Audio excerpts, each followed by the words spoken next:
Siempre con la noticia, hoy día en la PCM se premiaron las buenas prácticas. Ganó una institución. Se va a enterar con este informe cuál es la que obtuvo mejor puntaje. Buenas prácticas de gobierno, y se pueden lograr también en el país cuando existiera un Congreso fiscalizador realmente. Volvemos con las últimas ideas sobre el tema inicial de que no hay defensor del pueblo, no hay institucionalidad, pero antes conozca detalles de qué son las buenas prácticas de gobierno. Adelante. Esta tarde el presidente del Consejo de Ministros, Juan Jiménez Mayor, participó en la ceremonia de premiación a entidades públicas por sus buenas prácticas en el servicio que prestan. En el Estado se pueden hacer cosas importantes, que no todo es crítico, no todo es negativo, como muchas veces se suele decir en el ámbito del Estado. Porque hay gente comprometida, porque hay funcionarios y funcionarias que están haciendo un trabajo estupendo dentro del Estado para poder mejorar la calidad de los servicios. Esta premiación se realiza por primera vez en nuestro país y busca promover la mejora en la gestión pública en el Perú. En un inicio fueron 20 las entidades que participaron, quedando en primer puesto Indecopi, SUNAR en el segundo lugar y en el tercer puesto SUNAS, al ser consideradas organismos que generan un cambio e impactan positivamente en la población. En el Perú, 1.400.000 servidores del Estado tienen que estar al servicio de las personas. Ese es el gran objetivo que tenemos que resaltar. Entre los criterios que fueron tomados en cuenta para este reconocimiento, destaca la ética, la transparencia y la participación ciudadana. Por último, cabe recordar que en nuestro país existe un promedio de 1.400.000 servidores públicos, todos los cuales deberían contribuir a las buenas prácticas corporativas. Bien, José Rocha, con el comentario. Bueno, sí, Rafael, en realidad esta conversación de la bicameralidad o la unicameralidad o los 180 parlamentarios, 130 que hay ahorita o 200, nace porque estamos viendo en estos momentos que hay un parlamento que no se puede poner de acuerdo teniendo tan solo a 130. Son solamente 130 y no se pueden poner de acuerdo para conseguir 85 votos. Un parlamento que no toca puntos fundamentales para el país. O no es fundamental tener a los miembros del Tribunal Constitucional, por el amor de Dios, completos. O no es fundamental que el Banco Central de Reserva, que tiene destinos económicos y puntos importantes que tratar con respecto a todo el país, no tenga los 3 representantes que debería ya haber elegido hace mucho tiempo el Congreso de la República. Pero si con estos 130 no podemos ponernos de acuerdo, no nos garantiza, y esa es mi tesis por lo menos, no nos garantiza que más parlamentarios o la suma de nuevos parlamentarios sume también eficiencia. Doctor Vargas Aya. A Rosa le falta 30 años más para que su tesis tenga más firmeza, por supuesto, porque hay que haber vivido esas cosas. Quiero repetirle a él muy fraternalmente, casi con un consejo de padre, que es más fácil ponerse de acuerdo entre 500 personas en una majestad que en 100.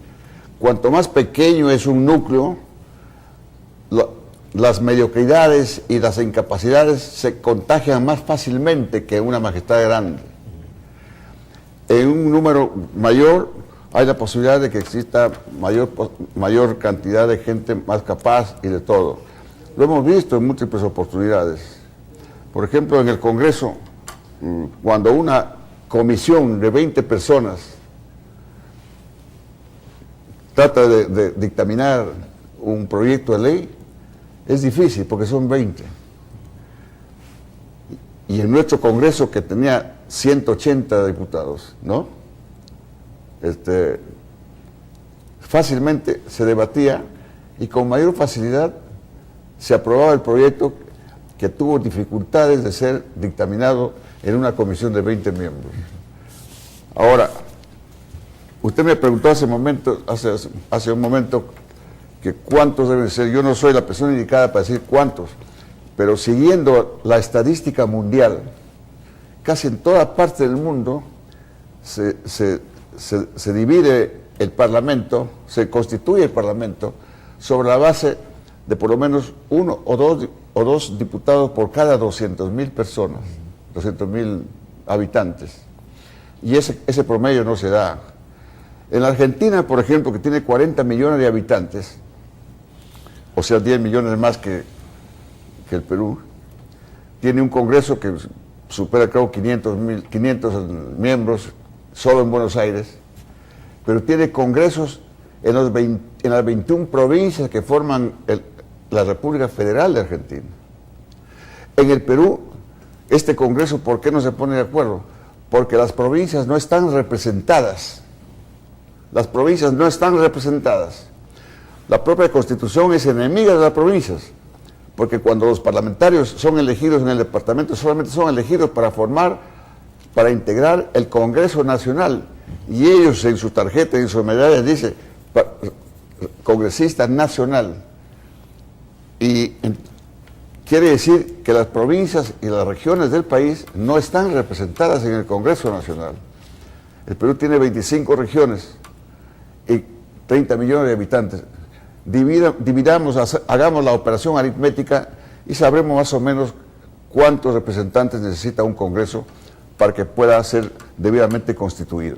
Bien, doctor, vamos con esta llamada telefónica y vamos a ir al tema. Entre Comas, Caraballo, están los terrenos de Coique. El doctor Vargas Aya nos va a dar una información al respecto luego de esta llamada telefónica. Buenas noches. Buenas noches. Solamente ¿Cómo para está? hacerles un recuerdo que está fresco.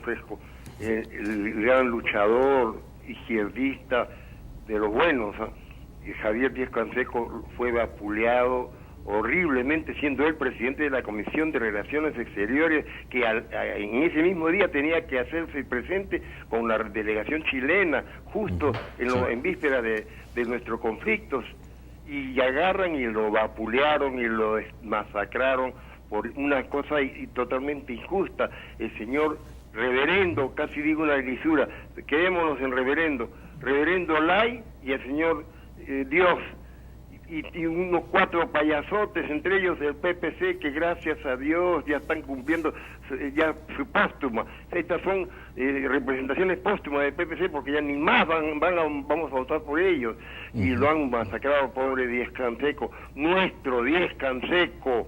Bien, señor, gracias por expresarse a través de Habla el Pueblo. Hay mucho más en el programa.